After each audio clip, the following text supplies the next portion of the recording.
ये कहानी है एक ऐसे क्लासिक स्नाइपर की जो अपनी आंखों पर पट्टी बांधकर भी कई किलोमीटर दूर अपने टारगेट को खत्म कर सकता है। लेकिन ये स्नाइपर पहले एक आम मैथ टीचर हुआ करता था। उसे जंग और बंदूक से बहुत नफरत थी, मगर एक दिन उसकी लाइफ में कुछ ऐसा हुआ जिसने उसे एक डिसेंट टीचर से एक बेरहम स्नाइपर बना दिया। कहानी की शुरुआत होती है यूक्रेन के एक छोटे से गाँव से, जहाँ हमें एक छोटे से घर को दिखाया जाता है। इस घर में एक कपल रहता है जो हंसी खुशी अपनी जिंदगी गुजार रहे होते हैं। इस घर में रहने वाले आदमी का नाम है मिकोला और उसकी वाइफ का नाम है नास्टिया। नास्टिया एक ड्राइंग आर्टिस्ट थी और लकड़ियों को तराश कर उसे तरह तरह के स्टैच्यू बनाती थी। मिकोला एक टीचर है और पास ही के एक स्कूल में बच्चों को मैथ पढ़ाता है। वो एक बहुत ही अच्छा टीचर है और सभी बच्चे उससे काफी खुश हैं, सिवाय एक के जिसका नाम था एवन। एवन एक बहुत ही बदतमीज लड़का था। वो हर दिन क्लास में अपने टीचर मिकोला को परेशान करता। एवन एक रिच फैमिली से बिलोंग करता था, जबकि मिकोला एक गरीब इंसान था। इसलिए एवन मिकोला के लुक्स और कपड़ों का मजाक भी उड़ाया करता। वो चाहता था कि मिकोला उसकी बदतमीजी से तंग होकर उस पर हाथ उठाए और फिर वो उसका कंप्लेंट करके मिकोला को स्कूल से निकलवा दे। लेकिन मिकोला बहुत ही शांत इंसान था। मिकोला को उसकी बातों से कोई फर्क नहीं पड़ता और वो अपनी जिंदगी में मस्त रहता। मिकोला के घर में कोई भी इलेक्ट्रॉनिक सामान जैसे टीवी वगैरह नहीं होने की वजह से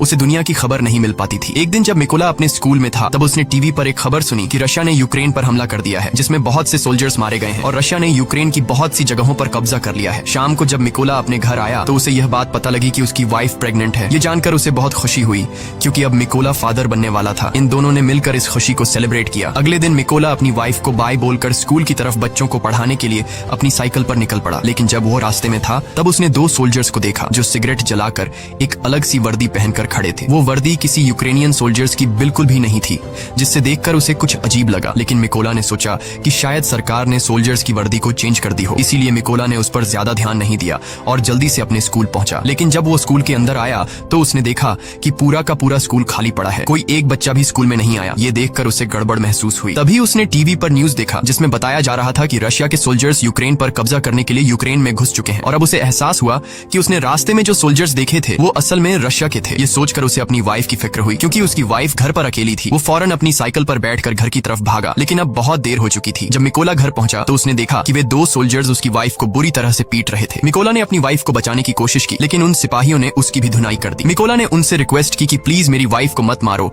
वो प्रेग्नेंट है। लेकिन सोल्जर्स ने उनकी एक नहीं सुनी और उन दोनों को पीटते गए। थोड़ी देर बाद एक रशियन सोल्जर ने मिकोला के घर की तलाशी ली और जब उसे अंदर कुछ भी काम का नहीं मिला तो उसने गुस्से में आकर मिकोला के घर को आग लगा दी और वहां से जाने लगे। अब अपने घर को जलता देख नास्टिया गुस्से से लाल हो गई और एक पत्थर उठाकर उन रशियन सोल्जर्स को मारने लगी। ये देखकर एक सिपाही ने गोली चला दी और नास्टिया की मौके पर ही मौत हो गई। मिकोला अपनी वाइफ को मरता देखकर उसके पैरों तले जमीन खिसक जाती है। वो अपनी वाइफ के पास जाता है और उसे गोद में लेकर फूट फूट कर रोने लगता है। ऐसे ही कुछ घंटे बीतने के बाद दो यूक्रेनियन सोल्जर्स मिकोला के पास आए। मिकोला की वाइफ को मरा हुआ देखकर उन दोनों सोल्जर्स को बहुत अफसोस होता है और मिकोला के कंधे पर हाथ रखकर उसे हिम्मत न हारने को कहते हैं। दो सोल्जर्स ने मिकोला की वाइफ के लिए कब्र खोदना शुरू किया और एक कब्र खोदकर मिकोला से कहते हैं कि तुम यहाँ पर अपनी वाइफ को दफना दो। अपनी वाइफ की मौत के बाद मिकोला पूरी तरह से टूट चुका था। अब वो बिल्कुल अकेला रह चुका था। उन रशियन सोल्जर्स ने न सिर्फ उसकी वाइफ को मार डाला बल्कि मिकोला के आने वाले बच्चे और उसके घर को भी जला दिया। इसलिए अब वो बदले की आग में जल रहा था और उसे हर हाल में उस रशियन सोल्जर को मारना था जिसने उसकी बीवी पर गोली चलाई थी। उस सोल्जर से बदला लेने का एक ही रास्ता था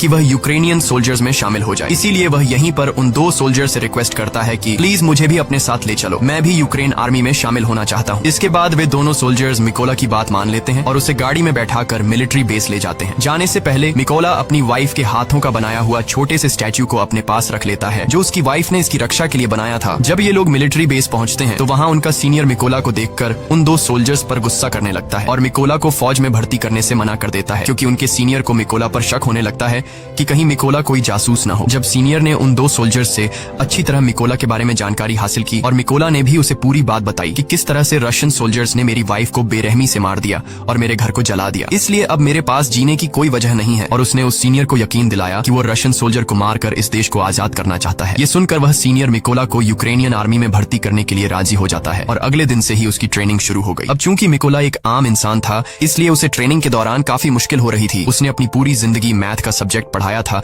और बंदूकों के बारे में उसे कोई भी जानकारी नहीं थी। जब सभी फौजी बंदूकों को असेंबल कर रहे थे तो उनके मुकाबले में मिकोला काफी स्लो था और वह सबसे आखिर में बंदूक को असेंबल करता है। ये देखकर उस ऑफिसर को लगता है कि मिकोला कभी भी एक अच्छा सोल्जर नहीं बन पाएगा, लेकिन उसने भी हार नहीं मानी और अपनी ट्रेनिंग पर फोकस रखा। एक रात ट्रेनिंग के दौरान मिकोला अपने सीनियर से कहता है कि वह उसे उसके नाम से न बुलाए क्योंकि उसका कोड नेम रेवन है। ये सुनकर सभी उस पर हंसने लगे और सीनियर ने उसे बताया कि कोड नेम इतनी आसानी से नहीं मिलता, उसके लिए सोल्जर को देश देश के लिए कोई बड़ा कारनामा करना पड़ता है। मिकोला ने इन बातों को नेगेटिव नहीं लिया और वह और ज्यादा मेहनत करने लगा। रात को जब सभी सिपाही सो रहे होते थे तो तब भी मिकोला चीजों को सीखने की प्रैक्टिस करता। एक दिन सीनियर सभी सोल्जर्स को बताता है कि हमारे पास स्नाइपर्स की कमी है और हमें इस नंबर को बढ़ाना होगा ताकि हम रशियंस का मुकाबला कर सकें। यहाँ सीनियर सभी से पूछता है कि तुम में से कितने लोग स्नाइपर बनना चाहते हो। ये सुनकर कुछ लोग खड़े होते हैं और उन लोगों के बीच मिकोला भी होता है क्योंकि वह भी एक स्नाइपर बनना चाहता था। मिकोला को देखकर सभी सोल्जर्स हंसने लगे। मिकोला को देखकर उसका सीनियर उससे कहता है कि तुम अभी एक स्नाइपर बनने के लिए तैयार नहीं हो, तुम तो एक गन को असेंबल और डीअसेंबल भी अच्छी तरह से नहीं कर पाते,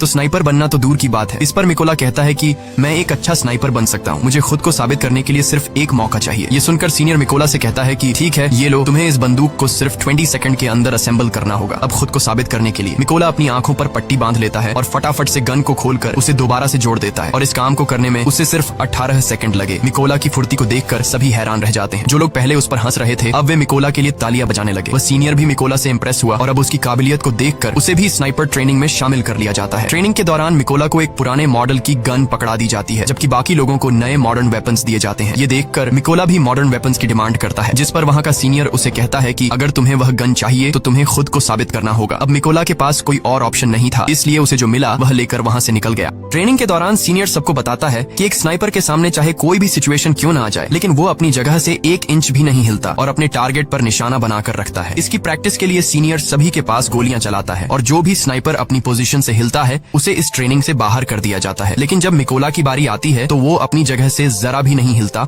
और अपना निशाना बनाकर रखता है और इस तरह से मिकोला इस ट्रेनिंग में पास हो जाता है। अगली ट्रेनिंग में स्नाइपर को उनका टारगेट सिर्फ एक बार दिखाया जाता है और फिर उनकी आंखों को ब्लैक बोर्ड से ढक दिया जाता है। इस दौरान उन्हें अंदाजा लगाकर अपने टारगेट को शूट करना होता है। बाकी सोल्जर्स में से कुछ सोल्जर इस टेस्ट को पास कर लेते हैं, लेकिन जब मिकोला की बारी आती है तो उसका निशाना थोड़ा सा चूक जाता है और मिकोला इस टेस्ट में फेल हो जाता है क्योंकि उसके पास जो बंदूक थी वह काफी पुरानी थी और उससे बिल्कुल परफेक्ट निशाना लगाना बहुत मुश्किल था। मगर सबको पता था कि अगर मिकोला को नई बंदूक दी जाती तो वह निशाना बिल्कुल परफेक्ट लगा लेता। अगली ट्रेनिंग उन स्नाइपर्स के लिए और मुश्किल थी क्योंकि उन्हें फ्लेयर की रोशनी में अपने टारगेट को शूट करना था और वह भी रात के अंधेरे में। यहाँ सीनियर ने फ्लेयर छोड़ी और सभी ने अपना निशाना लगाया, लेकिन कोई भी टारगेट को हिट नहीं कर सका। बाकी सबने तो गोली चला दी थी। अब यहाँ सिर्फ मिकोला ने गोली नहीं चलाई। वो समझ जाता है कि फ्लेयर की रोशनी में डायरेक्ट निशाना लगाना पॉसिबल नहीं है, इसलिए जब सीनियर ने फ्लेयर छोड़ा था तो उसने गोली चलाने के बजाय फ्लेयर की रोशनी में अपने टारगेट की दूरी का अंदाजा लगाया और अपनी मैथ की नॉलेज को यूज करके एक परफेक्ट शॉट मारा। ये देखकर उसका सीनियर और बाकी सोल्जर्स हैरान रह गए। ये टास्क आज तक किसी ने भी कंप्लीट नहीं किया था, सिर्फ मिकोला ने कर दिखाया। सीनियर मिकोला से काफी इंप्रेस हुआ और उसे उसका मनचाहा कोड नेम रेवन दे दिया। ऐसे ही दिन बीतते गए और मिकोला जी जान से अपनी ट्रेनिंग में लगा रहा और फाइनली वह दिन भी आ गया जब उनकी ट्रेनिंग का रिजल्ट आने वाला था। यहाँ कर्नल ने मिकोला को सल्यूट किया और उसे बताया कि उसने इस टेस्ट को पास कर लिया। कर्नल मिकोला के पास आता है और उससे कहता है कि वह अपना सामान पैक कर ले क्योंकि उन्हें एक मिशन पर जाना है। खबर आई है कि कुछ रशियन सोल्जर्स ने एक चेक पोस्ट पर कब्जा कर लिया है और यहाँ से असली कहानी शुरू हुई। जल्दी मिकोला की टीम इस लोकेशन पर पहुंच गई और अपना निशाना लगाकर बैठ गई और अभी यह लोग उन रशियन सैनिकों को मारने ही वाले थे कि तभी उन्हें दूर एक गाड़ी दिखाई दी जो चेक पोस्ट की तरफ बढ़ती जा रही थी, जिसकी वजह से कर्नल सबको शूट न करने के लिए बोलता है। उधर रशियन सैनिकों ने गाड़ी को रोक लिया और अंदर मौजूद लोगों से बाहर आने को कहा। उन्होंने उनके पासपोर्ट्स को चेक किया और पूरी गाड़ी की भी तलाशी ली और जब सब ठीक रहा तो उन सैनिकों ने उन्हें जाने की परमिशन दे दी, लेकिन उनके पासपोर्ट्स को अपने पास रख लिया। जब उन लोगों ने पासपोर्ट वापस मांगा तो उन सैनिकों ने उन्हें खूब मारा। यह सब देखकर कर्नल ने अपने सैनिकों को फायर करने का ऑर्डर दिया तो एक ही झटके में सभी स्नाइपर्स अपने अपने टारगेट्स को निपटा देते हैं और इस तरह से उनका पहला मिशन कंप्लीट हुआ। मिशन के बाद जब सभी बेस पर लौटे तो मिकोला ने देखा कि उसके बहुत से साथी बेस पर मौजूद नहीं है। वो परेशान हुआ कि आखिर सब कहाँ चले गए। जब उसने पूछा कि मेरे बाकी साथी कहाँ हैं तो उसे बताया गया कि उसके बाकी साथियों को एक दूसरे मिशन पर भेजा गया है। अगले दिन मिकोला को खबर लगी कि जिस मिशन पर उसके साथी गए थे उस मिशन के दौरान उसके बहुत से साथी मारे गए हैं और उन सभी लोगों को एक रशियन स्नाइपर ने मारा है। उस स्नाइपर का नाम सीरी था और वह रशिया का सबसे बेहतरीन स्नाइपर था। ऐसे ही कुछ दिन बीत गए और मिकोला अपने साथियों के साथ अपने अगले मिशन पर निकल गया। लोकेशन पर पहुंचकर उन्होंने चारों तरफ माइंस बिछा दी और अपनी पोजीशन लेकर बैठ गए। थोड़ी देर बाद रशियन सैनिक वहां पहुंच गए और उन सैनिकों के साथ एवन भी था। एवन वही लड़का था जो स्कूल में मिकोला को परेशान किया करता था और अब उसने रशियन आर्मी ज्वाइन कर ली थी। लेकिन जैसे ही कर्नल शूट करने का ऑर्डर देता है तब मिकोला थोड़ा सा घबरा गया क्योंकि वह अपने स्टूडेंट को नहीं मारना चाहता था। लेकिन फिर मिकोला अपने जज्बात को साइड पर रखकर वहां रखे लैंड माइंस को शूट करता है तो वहां एक जोरदार धमाका होता है जिससे इवन समेत सभी रशियन सोल्जर्स मारे जाते हैं।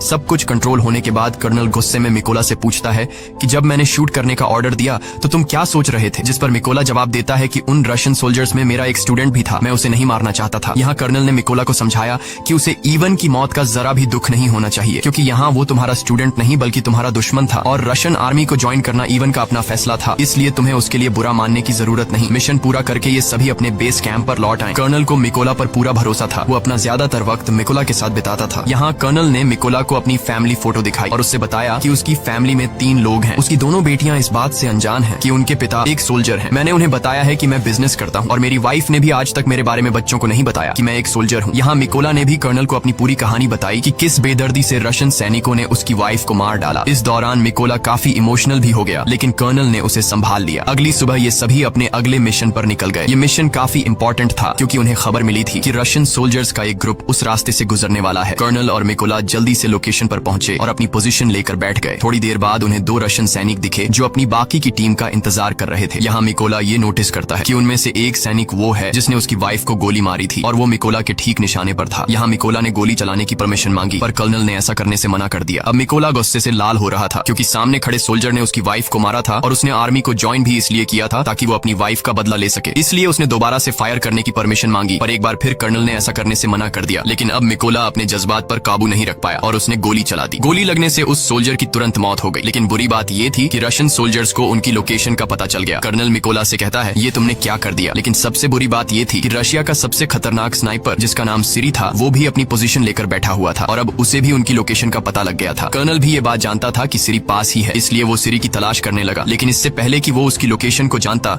सिरी ने उसे एक हेडशॉट दे दिया और कर्नल की मौके पर ही मौत हो गई। अब मिकोला को समझ आया कि उसने कितनी बड़ी गलती कर दी है। उसकी गलती की वजह से कर्नल की जान चली गई। मिकोला को पता लगा कि रशियंस को उनकी लोकेशन का पता लग चुका है। उधर रशियन सोल्जर्स ने भी मिकोला के ऊपर जोरदार फायरिंग और बमबारी शुरू कर दी। अब बिगड़ते हालात को देखते हुए मिकोला ने पीछे हटने का फैसला किया। उसने कर्नल की बॉडी उठाई और अपनी पोजीशन से पीछे आने लगा। जल्दी वो दुश्मनों के इलाके से बाहर आ गया और सीधा अपने बेस पर पहुंचा। मिकोला को कर्नल की मौत का काफी अफसोस था और वो खुद को उसका जिम्मेदार ठहरा रहा था। यहाँ उसने कसम खाई कि वो सिरी को जान से मार देगा और कर्नल की मौत का बदला लेगा। जल्दी मिकोला को 2 रशियन स्नाइपर्स की खबर मिली और वो फौरन अपने अगले मिशन पर निकल गया। वो अपनी लोकेशन पर पहुंचा और अपना निशाना लगाकर बैठ गया। जल्द ही उसने स्नाइपर को मार गिराया पर उस स्नाइपर को मारते दौरान एक दूसरे स्नाइपर ने मिकोला को बाजू पर गोली मार दी थी। लेकिन उसने हार नहीं मानी और जैसे तैसे करके उस दूसरे स्नाइपर को भी मार गिराया। अब चूंकि वो काफी घायल था इसलिए वो एक सीक्रेट बेस पर चला गया और अपनी बॉडी को थोड़ा आराम देने लगा। इस दौरान उसे आर्मी के मेजर का कॉल आया और उसने मिकोला को बताया कि हमने उस स्नाइपर का पता लगा लिया है जिसने कर्नल को मारा था। उसके बाद मिकोला अपने बेस पर पहुंचा और यहाँ मेजर सभी को स्नाइपर के बारे में बताने लगा। मेजर बताता है कि उस स्नाइपर का नाम सिरी है और वो रशिया का सबसे बेहतरीन स्नाइपर है।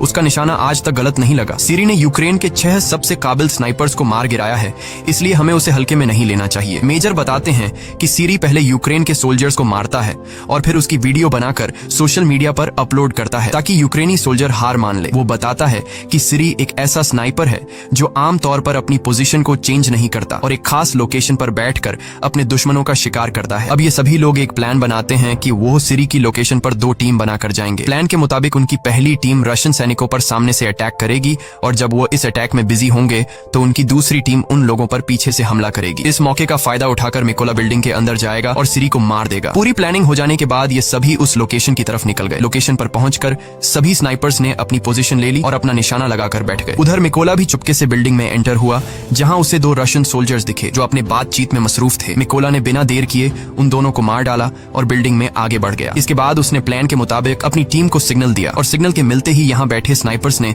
सभी सोल्जर्स को मार डाला। उधर सिरी ने ये नोटिस किया कि उसका कोई भी साथी उसे रिपोर्ट नहीं कर रहा है। उसे कुछ गड़बड़ महसूस हुई, इसलिए वो बिल्डिंग के छत पर चला गया जहाँ पहले से रशिया का एक स्नाइपर मौजूद था। लेकिन ऊपर जाकर जब उसने स्नाइपर को देखा तो वो स्नाइपर मर चुका था। ये देखकर उसके दिल में घबराहट बढ़ने लगी और अब सिरी को एहसास हुआ कि यूक्रेन के सोल्जर्स ने उसे चारों तरफ से घेर लिया है। उसने अपने बेस पर बैकअप के लिए कांटेक्ट किया, लेकिन बैकअप टीम को उस तक पहुंचने में अभी 10 मिनट और लगने वाले थे। ये सुनकर वो फटाफट से अपनी पोजीशन पर आया और यूक्रेनी सैनिकों को ढूंढने लगा। लेकिन तभी उसने सामने टेबल पर रखा एक छोटा सा स्टैच्यू देखा जो असल में उसके बाहर जाने के बाद मिकोला ने रखा था, जो उसे उसकी वाइफ ने दिया था। अभी सिरी कुछ सोच पाता कि तभी मिकोला ने उस पर हमला कर दिया और उसे चाकू मार मार कर उसकी जान ले ली। लेकिन इस हाथापाई के चलते बिल्डिंग में मौजूद दूसरा स्नाइपर थोड़ा अलर्ट हो गया, लेकिन अभी वो कुछ कर पाता उससे पहले मिकोला ने उसके पास से ग्रेनेड फेंक दिया और उस धमाके में ये आखिरी स्नाइपर भी मारा गया। थोड़ी देर बाद सिरी की बुलाई बैकअप टीम भी बिल्डिंग तक पहुंच गई, लेकिन वो इस बात से अनजान थे कि सिरी अब मर चुका है। इसीलिए जब उन्होंने सिरी को कॉल किया तो कॉल उधर मिकोला ने उठाया और उनसे कहा कि वो सभी मरने वाले हैं और इतना कहकर उसने ट्रक के ड्राइवर को शूट कर दिया। अब गोली चलते ही रशियन सोल्जर्स में हलचल मच गई और वो सभी ट्रक के बाहर कूद गए। लेकिन वो इस बात से अनजान थे कि यूक्रेनियन स्नाइपर्स उन पर घात लगाकर बैठे हुए थे। यहाँ यूक्रेनी सैनिकों ने जोरदार शूटिंग शुरू कर दी और एक एक रशियन को चुन चुन कर मारा। इस मिशन के थोड़े दिनों बाद निकोला अपनी वाइफ की कब्र पर गया, क्योंकि उसने उससे जो वादा किया था वो अब पूरा हो चुका है। उसने उन सभी लोगों को मार दिया है जिन्होंने उसकी वाइफ और कर्नल को मारा था। यहाँ निकोला ने कसम खाई कि वो आखिरी दम तक अपने देश की सेवा करता रहेगा,